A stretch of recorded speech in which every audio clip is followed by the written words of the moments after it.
Well, aloha everyone, and welcome back to Biology 101 here at Chaminade University. Today we're going to delve into Unit 9 and talk about the hereditary molecule DNA. First, we'll talk about how scientists found out that genes were comprised of DNA. Then we'll talk about the structure of DNA, and then we'll discuss how DNA encodes the genetic information. And then we'll talk about how we copy DNA. So how do we replicate our DNA and ensure genetic consistency throughout cell division? And what are mutations and how they arise? So if you've listened to the last lecture in Unit 8, we just talked about Gregor Mendel. So you know that by the late 1800s, scientists had a very limited knowledge of genes. They knew that they had heritable information that were carried in discrete units. They didn't call them genes at that point. And that we do know that genes determine many inherited traits. But scientists weren't able to determine what the gene itself. And it wasn't until the 1900s that scientists determined that genes are part of structures, much larger structures called chromosomes. Chromosomes are made of deoxyribonucleic acid. You may recognize that as DNA, and they're also bound by protein. Now, one of the major experiments that revealed the link between genes and DNA worked with transformed bacteria. And a man by the name of Frederick Griffith in the 1920s worked with Streptococcus pneumoniae. Now, you may recognize that as strep, right? And this is a very specialized type of strep called S strain, and S strain causes pneumonia when injected into the mice, and that kills them. And R strain does not cause pneumonia when injected into the mice. But if the S strain was killed and injected into the mice, it didn't cause the disease. So basically, if you heat shocked or killed the S strain and then injected it into the mice, it didn't cause any problems. But if you took that killed S strain and then mixed it with the live R strain. Remember, the R strain didn't cause disease and the heat killed S strain didn't cause disease. But if you combine them together, the injection caused pneumonia and death. And that was completely unexpected. Again, neither element by itself caused the disease. And that's when they learned about transformation. So that led to the deduction about the genetic material. Basically, what they determined is that there was some substance that was still present in the S strain bacteria after it was killed, that was able to change or transform the living R strain bacteria into the deadly S strain bacteria. And then Griffith determined this was called transformation, which makes sense. And the substance that caused the transformation was the Holy Grail, right? The long sought molecule of heredity. And this is just an overview of what I just told you. So if you take the living R strain of the bacteria and you inject it into the mouse remains healthy, right? If you inject the living S strain into the mice end up contracting pneumonia and die. If you kill that S strain bacteria before injecting it into the mouse remains healthy. So a heat-killed strain does not cause pneumonia. Also notice the R strain does not cause pneumonia, but the heat-killed S strain plus the R strain causes pneumonia. So that means that there's a substance that's found in this heat-killed strain that can't cause pneumonia by itself, but when combined with the R strain can transform the R strain into that deadly S strain. And we now know that transforming molecule is DNA. In the early 1940s, scientists by the name of Avery, MacLeod, and McCarty isolated DNA from the S strain bacteria, mixed it with live R strain bacteria, and produced live S strain bacteria, right? And so that suggested that this transforming molecule was DNA. So to rule out the possibility that it could be protein, remember they knew that DNA and protein were bound together, they treated the samples with protein-destroying enzymes, and that still induced transformation. But when they added enzymes that destroyed the DNA, therefore the protein was still left intact, transformation did not occur. So that isolated DNA as the transforming factor for the molecule of the S strain or the R strain S strain conversion. Now again, if you heat the S strain, you kill the cells, but as you may know now, heating doesn't destroy DNA. And so when the S strain bacteria that had been previously killed were mixed with the living R strain bacteria, fragments of the DNA were still viable. And so they transferred from the dead S strain cells into the R strain bacteria. And if the fragments alone were needed to cause disease, then the R strain bacteria or the R strain cell would be transformed into an S strain cell. So depending on which fragments moved in, the ones that were disease causing would cause the transformation. And so Avery, MacLeod, and McCarty concluded that genes are made of DNA. So what does this look like? Okay, here's a bacteria, here's a bacterial chromosome. Here's DNA fragments that are just kind of found outside. These are from, for example, the dead S strain bacteria. And then they end up transforming, this was originally an R strain bacteria, so that little DNA fragment ends up incorporated into the bacterial chromosome. And if the incorporated fragment ends up causing disease, then you end up with the transformation of the R strain bacteria into the S strain bacteria. However, knowing that DNA is made up of genes doesn't necessarily demonstrate how it's passed on. And so we sought to determine DNA function and heredity itself. And we actually determined the three-dimensional structure of the DNA molecule. And the DNA is known to be comprised of nucleotides. Each nucleotide is comprised of three different components. As you may recall, when we talked about biomolecules, everything has a monomeric form and a dimeric, polymeric, etc. This is the monomeric form of DNA. A phosphate group, a deoxyribose sugar, and then one of any of these four, either A, T, C, or G, or thymine, cytosine, adenine, guanine. But you don't need to know any more than A, T, C, and G. And also, before we continue, just to remind you, A binds with T and C binds with G. And that's easy to remember because A has straight lines and T has straight lines. And C and G are both comprised of curved lines. So that's a really easy way to remember which ones bind with one another. All right, so as I mentioned, we had a sugar and a phosphate and a base. And these are the four different ones. So we have four different bases: adenine, guanine, cytosine, and thymine. And as you might notice, adenine, which again binds with thymine, adenine and guanine are both larger, right? They have both a hexamer and a pentamer, whereas thymine and cytosine, they only have the hexamer. And so what that means is it's a little bit shorter than this here. And when we talk about binding, it's both by size and by charge. So A is going to bind to T and G is going to bind to C. And we'll talk about how that works later on. But I just wanted to kind of point out a little bit about the differences in the sizes there. And also the fact that this sugar phosphate backbone is then going to bind to the next sugar phosphate. So it's going to make a long chain of sugar phosphates with these little base pairs kind of dangling towards the center there. All right, so we knew that they were comprised of four, but we weren't able to determine that they were bound in a specific proportion until the 1940s. A professor named Chargaff, he's a biochemist at Columbia University, was looking at the amounts of the four bases in the DNA, and he looked at multiple different organisms, and what he found is that across the board, even though there were differences in the amount of A, T, C, and G in all of the different species, there were always equal amounts of A and T and G and C. And that indicates that, again, A was bound to T and G was bound to C, and that finding was called Chargaff's rule. Later on, some other scientists started investigating the structure of DNA, and Rosalind Franklin is actually one of the classic examples of women who never got their due in science, but she and Maurice Wilkins studied the study of DNA using X-ray diffraction. Basically, they bombarded purified DNA with X-rays and then recorded where the X-rays bounced off, and they checked out the patterns. So the pattern doesn't provide a direct picture of the structure, but it does allow them to extract specific information, and these are the things they were able to deduce from the patterns they found. One, DNA is a long molecule with a uniform diameter of approximately 2 nanometers. It is helical and twisted like a corkscrew or a spiral staircase, which we now know is a classic feature of DNA. It's a double helix made of repeating subunits with phosphates on the outside, and we now know it's phosphate sugar, phosphate sugar. And if you actually look at the X-ray diffraction, it just kind of looks like a fun gumball machine, but you can see that we have crystallized versions of four different sets. These are the base pairs in the center, and this is outer part would be the sugar phosphate backbone, and these would be the different binding combinations that you're seeing in the little dots. And also on the outside there, you would be seeing where the little twists, I guess, of the backbone would be coming through as well. So you're seeing a lot of different things in this one molecule. And again, it's not easily discernible, but this really revolutionized the field of genetic biology.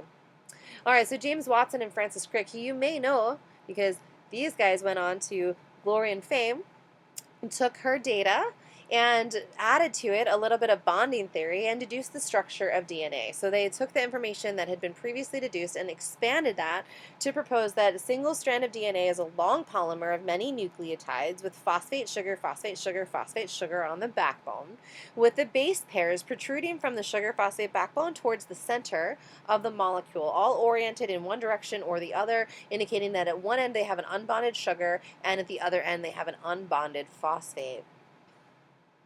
And so these findings demonstrated that the DNA model did consist of two DNA strands that were a twisted ladder, like the double helix that we now know and love. and that the bases protrude inward towards each other like rungs on a ladder. Hydrogen bonds are what holds the base pairs together, composing the rungs, and again, these are held together A and T and C and G.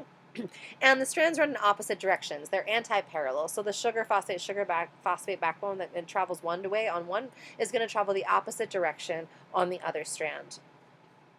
So for example, if one strand starts with a free sugar and ends with a free phosphate, the other starts with a free phosphate and ends with a free sugar. And because of the structures and the characteristics of the way that they face each other, A only binds with T and G only binds with C, leading to what's called a complementary base pairing pattern. Thus, if you know one side, you can deduce the other side, i.e., if one strand has a sequence CG, AG, using that information, you could deduce that the opposite strand must have, again, equal and opposite. So everywhere you see a C, you add a G. You see a G, you add a C, right? So that would lead to GC, AAA, TC, GGG. And complementary base pairing goes hand in hand with Chargraph's rule, meaning that every time we have adenine, we have thymine, and guanine always equals cytosine. And because of that, you can deduce, given any one, the exact composition of the other three. So for every adenine, for example, is paired with thymine, no matter how many adenines are in the DNA molecule, there must be an equal number of thymines. And adenine and guanine, again, these are larger molecules. As I pointed out, thymine and cytosine are relatively smaller. And base pairing always puts one large molecule with one small one. Two larges are just too much and have overlap, and two smalls are not close enough. And therefore, the diameter of the double helix remains constant as you go down the line. And in 1953, Watson and Crick consolidated all of the information about DNA to comprise an accurate model of its structure. And it was the first time that we had a look at our actual hereditary chemistry. So here's what it looks like. Here's our phosphate, sugar, phosphate, sugar, phosphate, sugar, right? These are held down all the way down. This is our nucleotide is bound here to the phosphate sugar, and the nucleotides that bind to one another are A binding to T and C binding to G, and as I mentioned previously, you have one large and one small, and additionally, more information is that we have two bonds in A and T, and three hydrogen bonds in G and C, so they're bound by both shape and charge, right, large and small, and the same number of hydrogen bonding is what allows the complementary base pairing. And as you can see, we have multiple turns, so we have a major and a minor groove in this helix here. Alright, so what's interesting here is that the genetic information is encoded in the sequence of the nucleotides, not the number of the subunits. So within any DNA strand, the four types of bases could be arranged literally in any possible order. And the sequence that they're arranged in is what encodes genetic information. So if you consider that this is sort of like a language, where small sets of letters combine to make up many different words. For example, English has 26 letters, while Native Hawaiian has only 12, and the language of computers uses only 2. Genetics uses 4.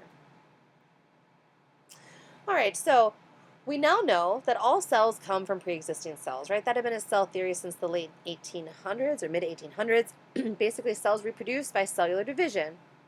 And we also know that all daughter cells get an exact copy of the parent's cell. DNA. And so how does that happen? That happens through DNA replication. So first, before the cell can divide, it has to have a duplication of the parental DNA. And DNA replication relies very heavily on the fact that complementary base pairing allows for both sides of the DNA helix to be templates for the opposing side. So what do we need for DNA replication to occur? First, you need the parental DNA strands. Again, these are going to become a template for the newly developing strands. Then you need nucleotides free in solution that are going to go into that long elongating strand. And you're also going to need several different enzymes. These are kind of like the workers. They're going to do things like unwind the parental DNA and create the new DNA strands. So they're involved in DNA synthesis and helicase. So as you might guess, the enzyme that's involved in unwinding the DNA double helix is called DNA helicase. And helicase basically pulls apart the DNA helix at the hydrogen bonds between the complementary base pairs, and then they reproduce based on the original templates and new DNA nucleotides coming in. They synthesize new DNA using DNA polymerases. So a DNA polymer is made by a DNA polymerase. Again, that's going to pair the free nucleotides with each of the now empty complementary nucleotides on the separated strand.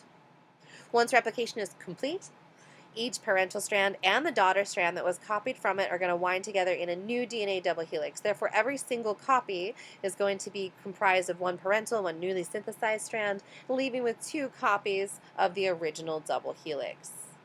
And as I mentioned, that ATCG base pairing is the crux of DNA replication. Adenine on one strand is going to pair with thymine on the other. Cytosine on one strand is going to pair with guanine on another. So if you read TAG on the parental strand, you automatically know the inverse of that is going to be ATC. And so what does that look like? Okay, so here's our parental strand. And you can see all these base pairs. Again, A always binds with T and G always binds with C. You will never see it any differently. And here, that 2 and 3 hydrogen bonding that I was talking about is denoted here by points versus curves, just showing you that those are different shapes that are going to fit differently. These here are going to be free nucleotides in solution. This is the unwound parental DNA, right? It's unwound by helicase.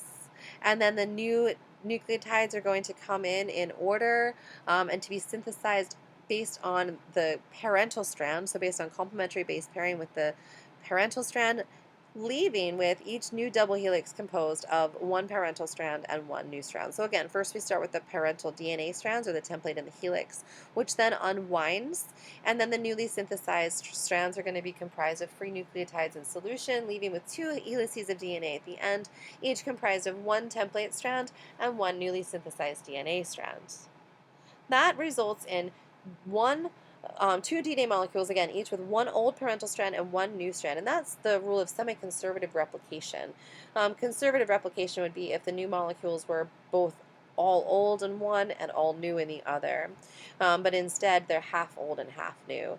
And if no mistakes have been made, then the base sequences should be identical to the base sequences of the parental DNA double helix. And just a side note, if there is a mistake that's made, they will basically be able to compare the new strand to the old strand and automatically make the new strand be the one that is repaired, because it's automatically assumed that the error happened in the previous replication round. All right, so again, this is the semi-conservative replication of DNA. We start with one DNA double helix. Again, the parental strands are shown in blue. Newly synthesized strands are shown in red. You will ultimately end up with 2 identical double helices, but each are comprised of one parental strand and one newly synthesized strand.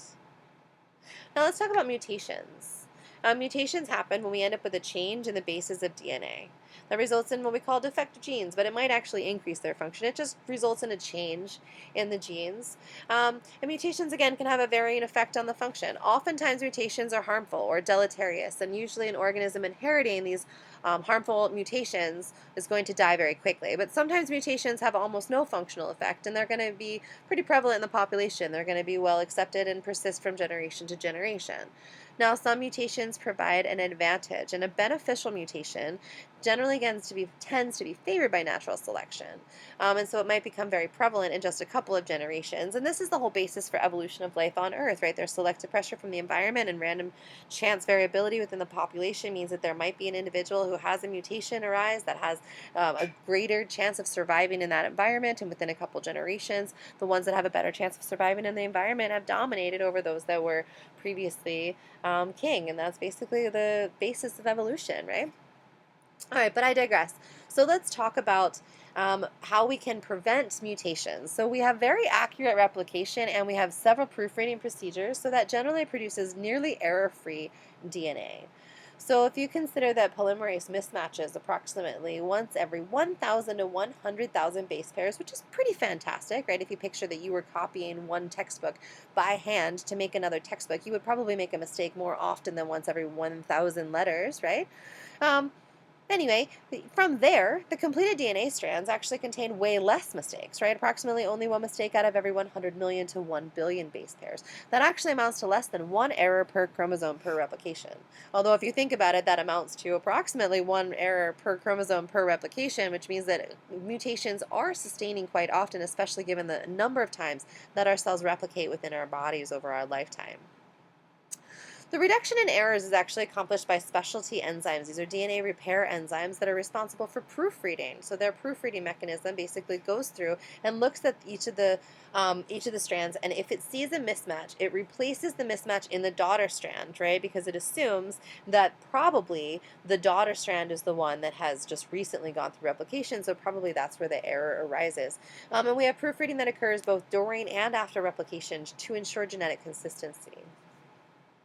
However, if you picture that someone is responsible for editing your paper, right? It's your editor, and they are very, very persistent to what they're doing for you. But then they end up very busy, right? Or something happens in their life, etc., and they get distracted from working for you, you might end up with more errors in your work, right? If your proofreader is distracted. And that's what things like UV light or toxic chemicals and radiation do.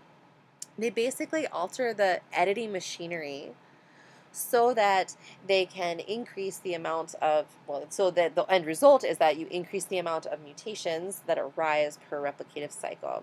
And we can have damage to DNA that occurs in a number of different ways. So one, you can just have that general regular mistake that's made during DNA replication, or you can have chemicals that increase the DNA mistakes that are made during and after replication, or you can have UV radiation and X-rays that are going to increase the percentage chance that you have incorrect base pairing. All right, so there are several different types of mutations that we're going to talk about. We have point mutations. These are called nucleotide substitutions. And this basically happens when we have a change to individual nucleotides in the DNA sequence. So just one nucleotide is switched out for another. A type of point mutation occurs when a repair enzyme finds a mismatch but mistakenly cuts out the correct base and puts in the complement of the wrong base. So if it assumes that the one strand is the error and it cuts that out, but instead it puts in the other one, which was the actual mistake, now we don't have a base pair mismatch, but we do have a new mutation arise, a point mutation. We can also have an insertion mutation when one or more nucleotide pairs is inserted in the DNA double helix, and a deletion mutation when the opposite occurs, one or more nucleotide pairs are removed from the double helix. Both of these tend to be fairly well tolerated if they occur in sets of 3. As you may imagine, or as you may recall, codons code in sets of 3, and so if you end up with an insertion or a deletion that increases in 3, 6, or 9, or decreases in 3, 6, or 9, you may add or remove amino acids from your final product when you make the protein, but you're not going to cause what's called a frame shift, which means you're going to make complete nonsense downstream. Right? We can also have an inversion, which basically means a piece of DNA has been cut out of the chromosome, flipped around, and reinserted into that gap. And I like to do the Missy Elliott song right there, where she says, "It's your feminipit fap yap." That's just the complete inverse of lay it down, flip it, and reverse it, right? So it's what it was originally supposed to say, but when you turn it the opposite direction and then you read it, well, now it's kind of nonsense, right? Or worse, sometimes it codes for something that is functional in a bad way. And a translocation happens when a chunk of DNA, usually a pretty large chunk of DNA, falls off of one chromosome and gets attached to another. And this doesn't affect the individual who has the translocation, but usually it affects their ability to reproduce. As you might imagine, if something transfers from, say, chromosome 5 to chromosome 7, and then they undergo meiosis, well, now they have extra part of chromosome 7, or extra part of chromosome 5 on chromosome 7, and not enough on the regular chromosome 5. And so it's not going to align properly when they're trying to actually align with, to make gametes. So translocations generally don't affect the individual, but they do affect, or often affect, their ability to reproduce. So this is just an overview of what that looks like. So again, the nucleotide substitution or base pair substitution looks kind of like this. If here's our original DNA sequence, we have AT, and instead of substitution switches it so it's TA. This could also switch to GC or pretty much anything, right?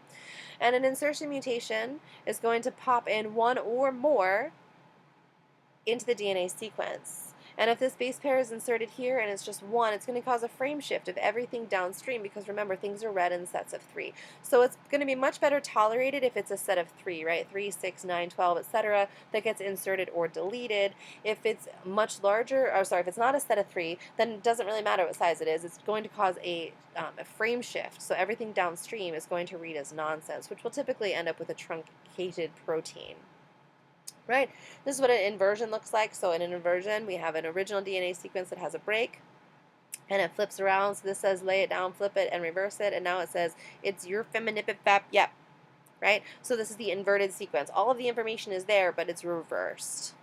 Okay, this is what a translocation looks like. The original DNA is going to get broken off from one chromosome and switched to an entirely different chromosome, which, depending on where it moves, it can get moved. Something that normally is going to be produced in small quantities gets moved in front of a large promoter, and you end up with a whole bunch of it. It can be a problem, especially if that happens to be something that's involved in cell signaling or something like that. So you can have major issues happen, but generally what will happen here is that the individual will be functional, themselves, but then their offspring, they will have issues with creating offspring because when they undergo meiosis, the DNA that's supposed to be on 5 is on 7, etc. So, all right, well, thank you very much for sticking with me today. I appreciate your time.